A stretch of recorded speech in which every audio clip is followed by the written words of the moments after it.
ছায়ামানব গল্প। রাত তখন প্রায় ৩টা। শহরের ব্যস্ততা স্তিমিত হয়ে এসেছে। রাস্তায় মাঝে মাঝে এক-আধটা গাড়ি ছুটে যায়। অরূপ ধীর পায়ে হাঁটছে। অফিস থেকে দেরি হয়ে গেছে আজ।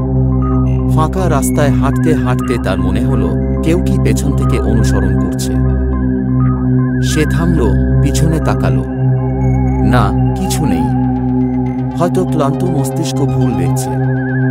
কিন্তু 5 মিনিট পর আবার সেই অনুভূতি। এবার গলির দিকে তাকাতেই যেন একটা ছায়া দ্রুত সরে গেল। অরূপের শরীর ঠান্ডা হয়ে এলো। সে দ্রুত পা চালালো, কিন্তু তার ছায়ার পাশাপাশি আরেকটা ছায়াও লম্বা হচ্ছিল। হঠাৎ সামনের ল্যাম্পপোস্টের নিচে দাঁড়িয়ে গেল সে। ছায়াটা নেই। অরূপ ভয়ে চারদিকে তাকালো। তখনই ফিসফিসে একটা গলা শুনতে পেল। এত রাতে একা হাঁটছ কেন? অরূপের বুকের মধ্যে ঢিপ ঢিপ করতে লাগল।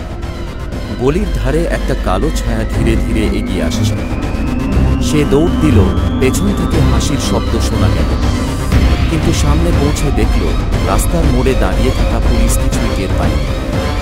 পরদিন সংবাদপত্রে খবর এলো, গতকাল রাতে শহরের অদ্ভুত এক ছায়ামানবকে দেখেছেন কয়েকজন। কেউ তার প্রকৃত পরিচয় জানে না।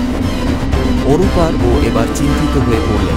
সেই ছায়ামানব সত্যি ছিল, কিন্তু সে কে? মানুষ নাকি ভূত ছিল?